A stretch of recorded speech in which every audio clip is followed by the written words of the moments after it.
Edhe veriu i vendit vijon të jetë i prekur nga përmbytjet pas rreshjeve të shiut të rëna me intensitet të lartë. Në Bashkinë Shkodër gjatë natës ka pasur rreshje të dendura, por situata është nën kontroll dhe nuk raportohen probleme serioze.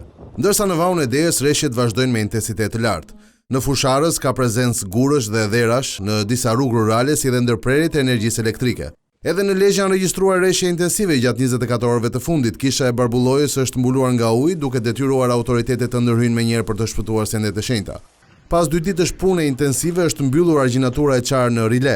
Mjetet të shumta të ushtrisë, bashkisë dhe subjekteve private u bashkuan në ndërhyrjen emergjente për të vënë në kontroll prurjet e ujrave të lagunës së Vajinit.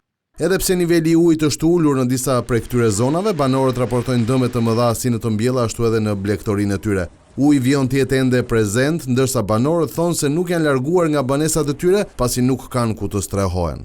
Bashkia sigur se pak se duhet punojë më shumë për kohën e mirë, për kanalizimet kulluese, kanalet e mëdha, agjenaturët e duhet punojë për verë, jo për dimën, për s'bën gjë tash.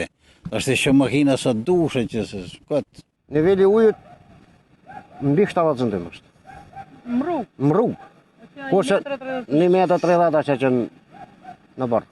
Ju ka bërë dëmën në bëjtim blegtori? Blegtori po jo, 7-9 janë gjanja gjallë, pulat kanë maru, derrat janë të maru, jenë ujë. Që keme bon ti si gazetar, ose unë si individ, mini kohë që punëtorët e hidrovorit blokojnë tubat që përmes ujën det, e blokojnë për peshk, edhe kthejnë ujën mrapsht, edhe plasa gjenatora, fryhet e gjenatora, edhe plas. Pulat janë gati degradimit, 70 copa i kam pas. Derrat janë vath 5 derra atë si zadarka. S'kam ku i shoj unë, ku të shoj? Lop gjithë natën ujë. Por bazë ushqimore boll kena nevojë, po janë veç fjalë me kalu kohën.